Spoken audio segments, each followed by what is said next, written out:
So if this video happens to be delayed, that would probably be because the most important DLC of this century is being released in about less than 2 hours.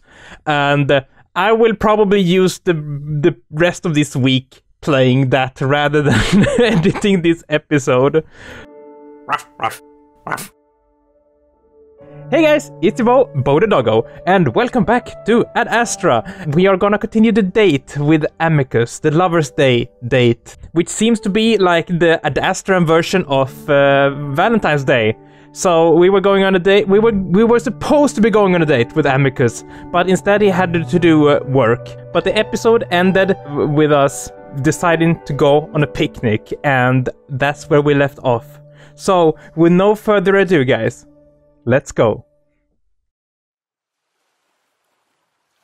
Com sends our food, mostly leftover from the dinner we missed, out on a floating basket as Amicus prepares the sightseer. We board, and soon enough we're heading out toward the island, the one that I haven't been to since I followed Alex there with Neferu. Being so late at night, or rather early in the morning, was refreshing compared to the humid mornings and afternoons. Amicus is clearly enjoying it, his elbows on the railing of our craft, leaning back, head tilted toward the sky, a slight smile on my face. His fur whips around gently on his face and torso, and that single fang that always pokes out under his lip glints softly under the light of the celestial bodies above us. He looks so peaceful, something he deserves more than anything. So I savor the moment, trying to capture this image perfectly in my mind, knowing that not so long from now, I'll want to be able to look back on this when I'm out on my own. I bite my lip and blink back the small treats of tears just in time before Amicus opens his eyes again. Despite everything seemingly getting in our way, we will have to travel for a few weeks together before you might leave. Oh, for what? For your tour to the moon, and also for us to pick up Cassius from the final city in his destination. It will give you an opportunity to see most of Adastra, so that you better understand the moon. Amicus winks. And it has been decreed by the parents, so there's no getting out of it. Don't I know it? I feel both happiness at the idea of having some guaranteed time with Amicus, while also feeling that pang of resentment at the thought of the parents making it happen.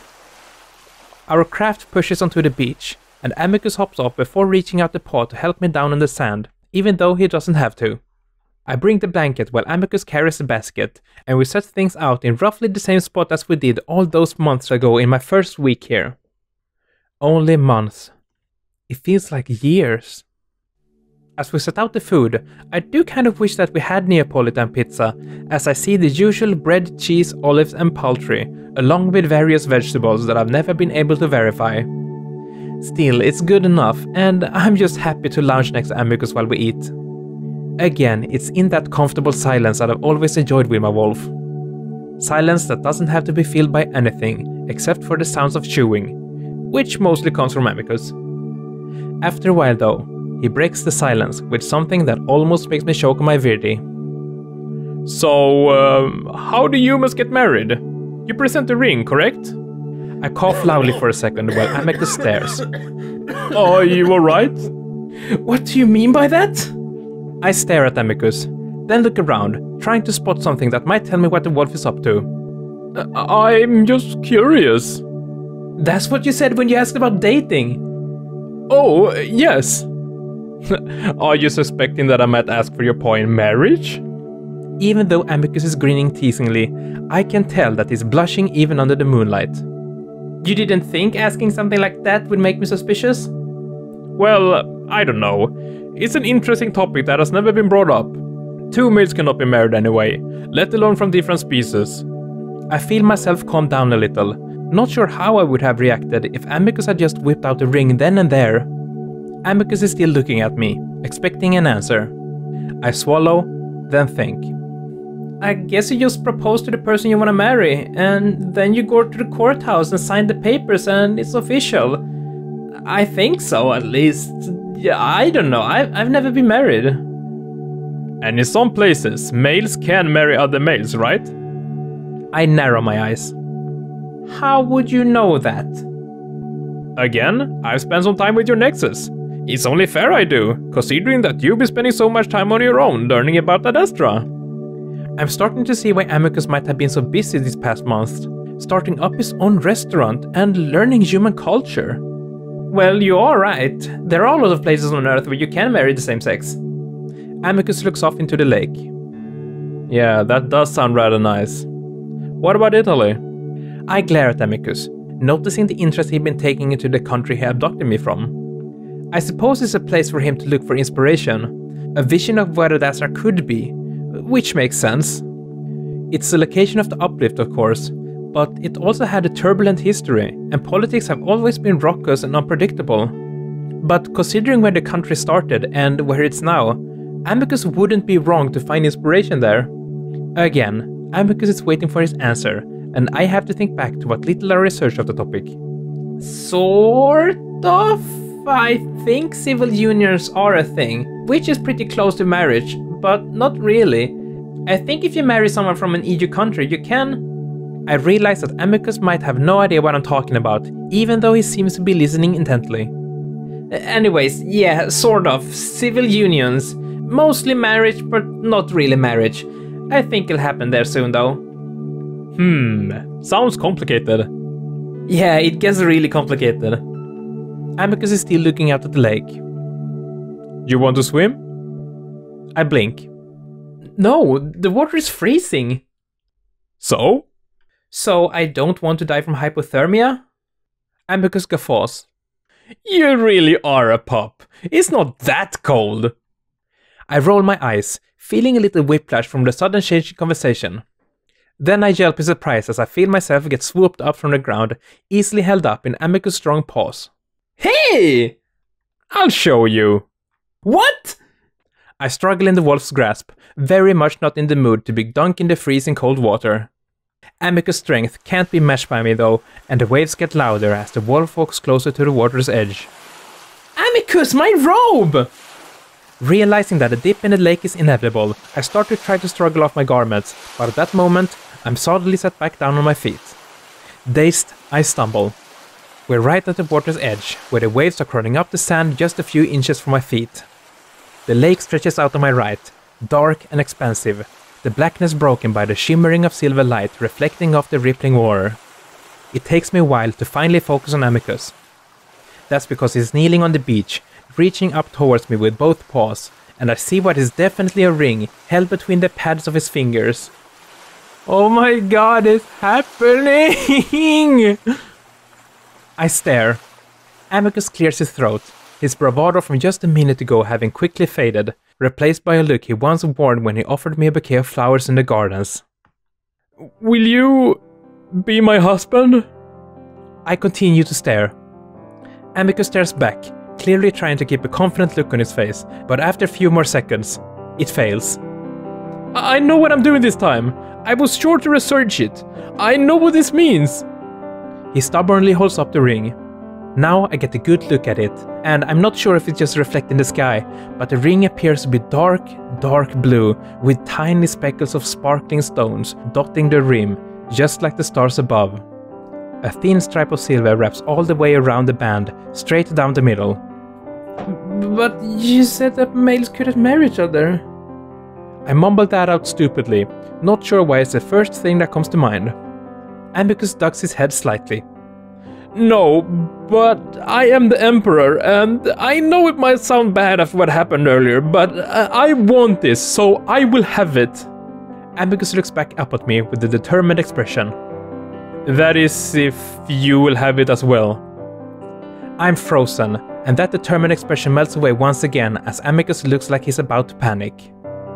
8 years, Bo. That is too long. We need something to bind us together, to always remember, to have something when we reunite. A few more moments of silence. I see Amicus' paw faltering, starting to pull back, and that's where I finally get my stupid brain to force me to move, reaching down to gently touch the ring. Yes, of course. Amicus' ears perk up. Yes? I will marry you, of course. I laugh through the last words, not even sure what I'm doing right now. Yes! Amicus hops to his feet, fists in the air, as if he just won some kind of sport competition. Before I can say anything, he's crushing the air out of my lungs with the force of the hug that he pulls me into, pressing his muzzle against my lips. Then, when he pulls back, he adds another kiss, this one a canine-style lick up the side of my face. Ugh! I flinch back, surprised by the gesture. It's a juvenile show of affection, something a pup would do, and something that Amicus has never done to me before. He looks happier than I've seen him in months. Bo, I am going to be the best husband there ever was. I love you. He pulls me against his body again, more gently this time, looking into my eyes. Though I know that marriage on Adastra are more pragmatic, it seems that Amicus has, for the most part, educated himself on the more emotional, romantic meaning it holds on Earth. The wolf takes my hand in his much bigger paw, drawing it up between us so that he can slide the ring on. Amicus chuckles as it's clear that it's much too big, at least twice the width of my finger. I'll have to have it fitted, of course, but I simply wanted it to be a complete surprise. It worked. I was worried when you didn't assume the usual position I examined in the images Com showed me of a human proposal. Position? The male is on one knee, and the female does this. Amicus assumes a look of surprise, both paws on his muzzle. I am laughing as I'm holding up the ring to the moonlight, examining the tiny speckles of sparkling stone embedded in the dark blue metal. I also thought that a stretch ring would be more appropriate. Stretch ring? Amicus reaches out, taking the ring from my fingers to hold it up between us. It symbolizes the space and the stars, of course, but this? Amicus points a blonde claw to the thin strip of silver running around the middle of the band. This symbolizes a connection between those who are long distances apart. Yeah? Yes. Some believe that the shape of the universe is spherical, and that it sort of folds in upon itself. Amicus sees my furrowed brows. Think of it like this. If I walk in that direction. Amicus points across the lake. In a straight line for many months. Eventually, I will end up right back here, next to you. So there is a belief that the universe could hold a similar shape, a sphere that is expanding. And this ring? Amicus spins the ring around, showing me the silver circle. Reminds us of that. Even if we are moving apart on the stretch drive, we are still moving towards each other in a straight line, which is the fastest way to get somewhere. A touch convoluted, I know, and a somewhat unlikely theory, but it can be a comforting thought. I like to think that it's more as being connected by fate. Yes, we will be far apart, but there is an invisible thread connecting us that cannot be broken and will soon draw us back together. I cut the wolf off as I hug him, the bittersweet sadness I've been feeling for many months coming to the surface all at once. Amicus holds me quietly as we stand there on the beach in silence. I'm happy and sad at once, and I just want to stay here forever. We make our way back to our rooms, the sky beginning to lighten with the approaching dawn. Along the way, Amicus starts to get handsy, and by the time we're at the door, the wolf practically pushes me inside, attacking my neck with licks. I cringe and laugh at the ticklishness of it, trying to escape until Amicus has me pinned on the wall next to the door. Going somewhere? The wolf starts to take off my robe, and at the same time, I start to remove his garments. Yes, and you are coming with me. Oh, well, lead the way then.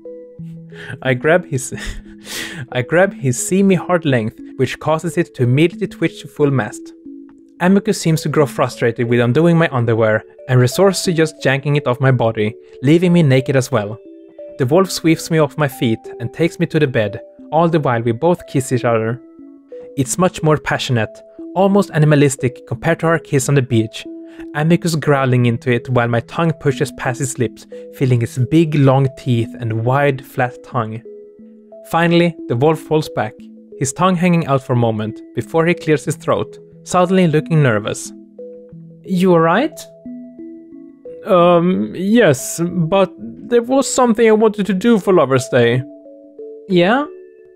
I look around, wondering what else could be done aside from what we're doing right now. I would like to try to, attempt some type of... what would you call it? Penetration? My heart skips a beat. We had been intimate many times for the past few months, and Amicus had inquired a few times about entering me, but I had always been hesitant because of our size difference. Eventually, the wolf just stopped asking. I know you're worried about my size, but if you'd like to try, I've made sure to get the proper lubrication. The best quality on the moon. Amicus walks over to the dresser and opens a drawer before pulling out the jar. He has it open by the time he returns. But I decided it would only be fair if I offered a choice instead. A choice? Yes, I want to be even closer with you, Bo. But if it's not possible for you to take me in, then I'll take you. My eyebrows shoot up and Amicus rolls his eyes. Well, don't look so surprised! Weren't you the one that told me that the Emperor shouldn't have anything near their butts or something? And they shouldn't. Amicus blushes furiously. But if you're to be my husband and we keep it from the public, of course. And I would still like to try entering you, as I feel that suits me better, but I'm going to leave that choice to you, for lovers' sake. So, which position would you like to take? Huh.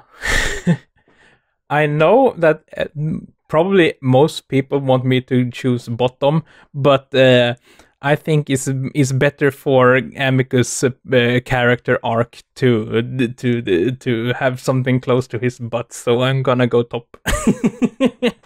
And I mean, they will have a new chance in 8 years, and maybe then could be the other way. I consider the size difference again, and even though I know Amicus might prefer the other way around, I just don't think I'm quite ready yet. Top, if that's okay? I see the look of apprehension on Amicus' face just for a moment before he smiles. Of course! We don't have... I very much want to.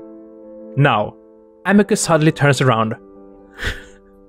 Apply the lubrication! Oh my god. You want me to do it? Yes. Alright. I quickly dip my finger into the jar, the cool jelly-like substance a bit more runny than I expected. I approach my wolf and see his ears twitching around, listening. Don't be afraid to apply liberally. Yeah. I spread him slightly and press my dollop of lube into the wolf, forcing a loud gasp out of him. God, that's cold! Won't be for long. I gently massage it in before actually entering him slightly. Amicus arcs against that, tail lifting just slightly. The wolf lets out a deep huffing breath as I pull back, picking up the jar and this time pouring a good amount into my hand, which I cover my own shaft with. It's cold, but quickly warms to my skin. Amicus is already laying back on the bed, fully hard, waiting for me. So I guess... I stand between the wolf's legs. Amicus is gently spreading them for me, while I partially lean up against him and the bed. So, you ready? Amicus doesn't look nervous anymore, instead smiling up at me. I think so, yes. Are you? I laugh. Yeah, I think so. Amicus lies there, spread before me, and I kind of just stare. That's when the wolf shifts, starting to look a little uncomfortable. Well, alright, go ahead. I'm as careful as I can be, going in slow at first, sliding in and waiting as Amicus grits his teeth and adjusts, trying to relax. The process is slow, and I wonder if Amicus has ever taken anyone before. Probably not. Amicus' warmth surrounds me, and suddenly I realize what the wolf meant by wanting to be closer. Being inside him like this, surrounding me, is such an intimate feeling. I lean forward and immediately Amicus reaches up to grab my shoulders, kissing me while his thick, muscular legs warps around my waist for a moment, suddenly pulling me in deeper.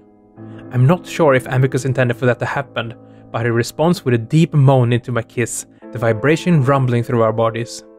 The way the wolf is clenching and unclenching around me, his muscles going into overdrive, gets me close very, very fast. It's almost embarrassing actually, and I pull back from the kissing, standing straight over Amicus while the wolf continues to work himself with his paw. He smiles at me. Keep going. He gasps as I start thrusting again, and I suddenly lean forward as I feel myself releasing faster than I expected, Amicus tightening around me just as I do. It's clear what the wolf is waiting for, and he gives himself a few more hard tugs before doing the same, so hard that some of it shoots up against my shin. The mess we've made is kind of incredible, but we lay there for a moment, my head against Amicus' chest while I grow soft inside him, the wolf stroking my hair. Happy Lover's Day, Bo. Happy Lover's Day. I promise I won't ruin the next one, even if it might be 8 years away. Well, that's a lot of time to prepare then. Amicus laughs, but cuts himself off as he leans in to kiss me again. And that's where we end it for today. I'm not sure how much I can keep in this episode after all of that. But hopefully we can keep most of it and you get the important stuff. But anyways, I think there's gonna be like 2 more episodes now, so we are really getting close to the end. So stay tuned for next episode, and I hopefully this one won't be delayed and the next one will come out in a week. So, but anyways, guys, if you enjoyed this video, leave a like and start giving me tips on what to play next. But yeah, I love you guys, so take care and remember that you are loved and appreciated, and that you should be proud of who you are, because I want to see you in the next episode. Bye!